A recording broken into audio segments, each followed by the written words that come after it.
আসসালামু আলাইকুম ভাই, কি অবস্থা? ওয়ালাইকুম আসসালাম। আলহামদুলিল্লাহ ভালো আছি, তোমার কি অবস্থা?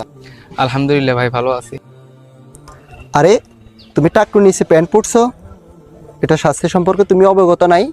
নিচে ফ্যান পড়লে কি হয়? টাকনুর নিচে ফ্যান পড়লে তো সুন্দর লাগে।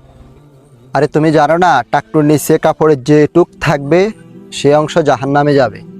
ও, আমি তো এই হাদিস সম্পর্কে অবগত না। হাদিসের মধ্যে আরো আছে, 3 শ্রেণীর মানুষের সাথে আল্লাহ তাআলা কিয়ামতের দিন কথা বলবেন না। তাদের মধ্যে এক শ্রেণী হচ্ছে যারা টাকটুর নিচে কাপড় পরিধান করে। ইনশাল্লাহ এখন থেকে টাকনুর নিচে কাপড় পরিধান করব না, ওর উপরে কাপড় পরিধান করব ইনশাআল্লাহ। নবী আলাইহিস সালাম বলেছেন, মা আসফালা মিনাল কাবাইনি মিনাল ইজারি ফাফিন্নার। টাকনুর নিচে মানুষের যে পোশাক যায়, লুঙ্গি ইত্যাদি, সেটা জাহান্নামে যাবে। এজন্য ইমানদার পুরুষ কখনো টাকনুর নিচে পোশাক পরবে, প্যান্ট পরবেন কিন্তু টাকনুর উপরে থাকতে হবে। এটা কিন্তু সুন্নত নফলের ব্যাপার না, এটা হালাল হারামের ব্যাপার। অনেকে এটা বুঝেন না, টাকনুর নিচে প্যান্ট পরলে